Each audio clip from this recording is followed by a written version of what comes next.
Poojappura central ജയിലിൽ DJ പരിപാടിക്കിടെയുണ്ടായ ഉദ്യോഗസ്ഥരുടെ കയ്യാങ്കളിയിൽ jail DIG അന്വേഷണം നടത്തും. ജയിൽ വകുപ്പ് മേധാവി S. ശ്രീജിത്ത് അന്വേഷണത്തിന് ഉത്തരവിട്ടു. ഉടൻ റിപ്പോർട്ട് നൽകാനാണ് നിർദ്ദേശം. ഓണാഘോഷ പരിപാടിക്കിടെയുണ്ടായ കയ്യാങ്കളിയിൽ ഒരു ഉദ്യോഗസ്ഥന് പരിക്കേറ്റിരുന്നു. ശ്യാമപ്രസാദ് വിവരങ്ങൾ നൽകും. ശ്യാം, പറയൂ വിശദാംശങ്ങൾ.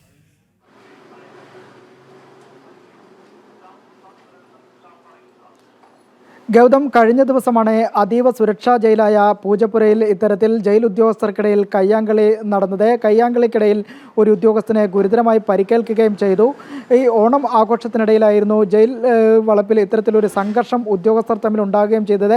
ഇത് DJ പാർട്ടിക്കിടയിലായിരുന്നു ഈ സംഭവം ഉണ്ടായത്. കൊല്ലം, പത്തനംതിട്ട ജില്ലകളിൽ നിന്നടക്കമുള്ള ജയിൽ ഉദ്യോഗസ്ഥരെല്ലാം തന്നെ പൂജപ്പുര ജയിലിലെത്തി ഓണാഘോഷ പരിപാടികളിൽ പങ്കെടുക്കുന്നതിനിടെയായിരുന്നു ഇത്തരത്തിൽ കയ്യാങ്കളി ഏർപ്പെട്ടിരുന്ന ഒരു സംഭവം നടക്കുകയും ചെയ്തത്. തുടക്കത്തിൽ തന്നെ ഈ വിഷയം മൂടിവെക്കാൻ തന്നെ ജയിൽ വകുപ്പ് ജീവനക്കാർ ശ്രമിച്ചിരുന്നു. എന്നാൽ സ്പെഷ്യൽ ബ്രാഞ്ച് റിപ്പോർട്ടിൻ്റെ പുറത്തു വന്നതിൻ്റെ അടിസ്ഥാനത്തിലാണ് ഈ സംഭവം പുറത്തറിയുകയും ചെയ്യുന്നത്. പിന്നീട് പൂജപ്പുര പോലീസ് കേസെടുക്കുന്ന സാഹചര്യത്തിലേക്ക് നീങ്ങുകയും ചെയ്തത്. എന്തായാലും പരിക്കേറ്റ ഒരു ഉദ്യോഗസ്ഥൻ, ഒരു ജീവനക്കാരന് ഗുരുതരമായ കണ്ണിന് പരിക്കേറ്റിട്ടുണ്ട്. നിലവിൽ ഇയാൾ ആശുപത്രിയിൽ പ്രവേശിപ്പിച്ചിരിക്കുകയാണ്.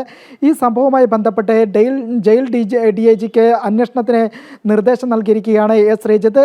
2 ദിവസത്തിനകം തന്നെ ഇത് സംബന്ധിച്ച റിപ്പോർട്ട് ഹാജരാക്കാനാണ് ജയിൽ വകുപ്പ് മേധാവി കൂടിയായ S. ശ്രീജിത്ത് നൽകിയിരിക്കുന്ന നിർദ്ദേശം.